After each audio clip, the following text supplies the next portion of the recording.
হাসপাস করছে গরমে এবং সঙ্গে তাপপ্রবাহ। গোটা রাজ্যে তাপপ্রবাহ 10 জেলায় কিন্তু আরো তাপপ্রবাহ বাড়তে পারে এমনটাই সতর্কতা হাওয়া অফিসের। পাশাপাশি কলকাতার দিকেও যদি নজর রাখি, কলকাতায় এমনিতেই তীব্র গরম, তাপপ্রবাহের সতর্কতাও কিন্তু রয়েছে বুধবার থেকে।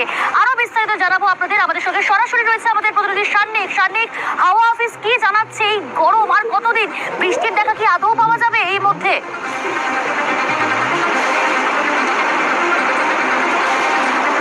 প্রিয়াঙ্কা, সপ্তাহের শুরুতেই আলিপুর আবহাওয়া দপ্তর স্পষ্ট জানিয়ে দিয়েছিল যে সপ্তাহভর এই তাপপ্রবাহের পরিস্থিতি চলবে। শুধুমাত্র দক্ষিণবঙ্গের সব জেলা নয়, তার পাশাপাশি উত্তরবঙ্গের নিচের যে 3 জেলা অর্থাৎ উত্তর দিনাজপুর, দক্ষিণ দিনাজপুর এবং মালদা, এই 3 জেলাতেও কিন্তু তাপপ্রবাহের সতর্কতা ছিল। এবং আমাদের এই রাজ্যের যে পশ্চিমের জেলাগুলি, সেগুলোর জন্য কিন্তু সিভিয়ার হিটওয়েভের ওয়ার্নিং ছিল আলিপুর আবহাওয়া দপ্তরের তরফে।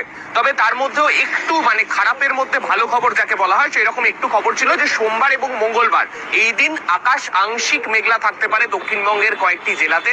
তার মধ্যে ঝাড়গ্রাম ছিল, পূর্ব পশ্চিম মেদিনীপুর ছিল, দক্ষিণ 24 পরগনা সহ এই যে উপকূলবর্তী জেলাগুলো, সেখানেও আংশিক মেঘলা আকাশ থাকার একটা সম্ভাবনা ছিল, যার জেরে তাপমাত্রা 1 থেকে 2 ডিগ্রি সেলসিয়াস কমতে পারে এই দুদিন। যদিও তাপপ্রবাহের পরিস্থিতি কিন্তু থাকবে, তেমনটা বলাই হয়েছিল।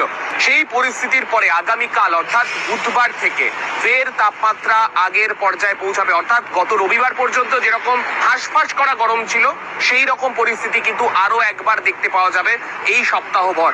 এবং যে পরিস্থিতি এখনো পর্যন্ত রয়েছে, গতকাল এবং আজকে তুলনামূলক একটু তাপমাত্রাটা সহ্যের মধ্যে আসলেও আগামীকাল থেকে আবার কিন্তু মাত্রাতিরিক্ত গরম পড়তে চলেছে।